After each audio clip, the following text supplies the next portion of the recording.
வணக்கம் ஃப்ரெண்ட்ஸ், நான் உங்கள் ஆண்டனி. நம்ம இன்றைக்கி பார்க்க போகிறது 10 வருஷத்தில் ரூபாய் 50 லட்சம் சேமிக்கலாம், எதில் எவ்வளவு முதலீடு செய்யலாம், எது பெஸ்ட், அதை பற்றி இந்த வீடியோவில் பார்க்கலாம். அதுக்கு முன்னாடி ஒரு சின்ன வேண்டுகோள், நீங்கள் இது வரைக்கும் நம்ம டிஜிட்டல் தமிழ் டிவி சேனலை சப்ஸ்கிரைப் பண்ணல அப்படின்னா மறக்காமல் சப்ஸ்கிரைப் பண்ணுங்கள்.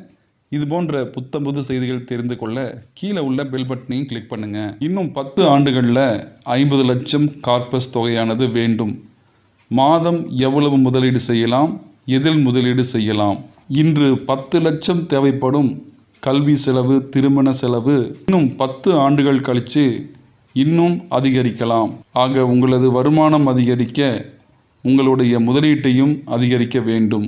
இதுவே அதிகரிக்கும் பணவீக்கத்துக்கு ஏற்ப உங்களுடைய கார்பஸ் இலக்கு அதிகரிக்கும். தற்போதைய நிலையில் 35 வயதான ராஜா பொது வருங்கால வைப்பு நிதி, பப்ளிக் ப்ராவிடென்ட் ஃபண்ட், வங்கி ஃபிக்ஸட் டெபாசிட் மற்றும் இன்னும் 10 ஆண்டுகளில் அவரின் மகளின் மேற்படிப்புக்கான செலவுக்கு 50 லட்சம் ரூபாய் தேவைப்படுகிறது. நான் இதில் முதலீடு செய்யலாம், எவ்வளவு முதலீடு செய்ய வேண்டும், எஸ்ஐபி சிறந்த ஆப்ஷனா என கேட்டுள்ளார். எஸ்ஐபி அதாவது systematic investment plan, mutual fund தான் நீண்ட கால நோக்கில் மிகப்பெரிய கார்பஸை அடைய சரியான ஒரு வழியாகும். அதிலும் எஸ்ஐபி மூலமாக முதலீடு செய்வதற்கு சரியான வழியாகத்தான் இருக்கும்.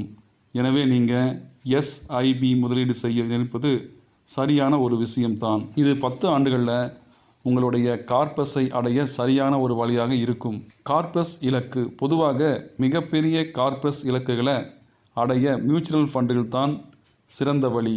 எனவே நீங்கள் எஸ்ஐபியில் முதலீடு செய்ய நினைப்பது சரியான திட்டம்தான்.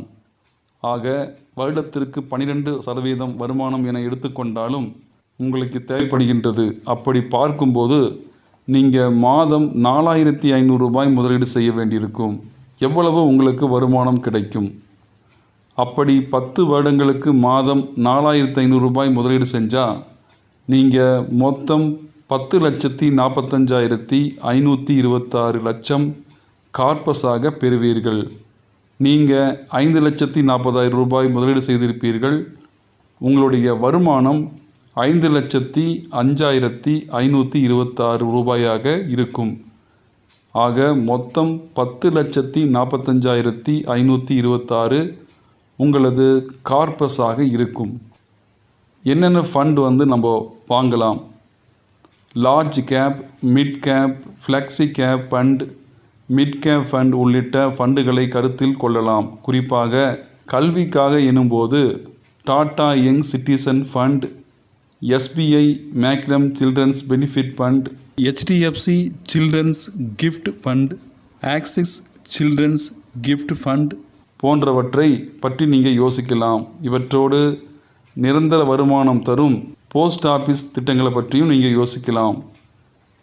டிஸ்க்ளைமர்: மேற்கண்ட ஃபண்டு நிபுணர்கள் பரிந்துரை செய்யப்பட்டிருந்தாலும் இறுதி முடிவினை நீங்கள் எடுப்பது சரியானதாக இருக்கும். இந்த வீடியோ உங்களுக்கு உபயோகமாக இருந்துச்சு அப்படின்னா ஷேர் பண்ணுங்கள், லைக் பண்ணுங்கள், கமெண்ட் பண்ணுங்கள். மறக்காமல் நம்ம டிஜிட்டல் தமிழ் டிவி சேனலை சப்ஸ்கிரைப் பண்ணுங்கள். நன்றி, வணக்கம்.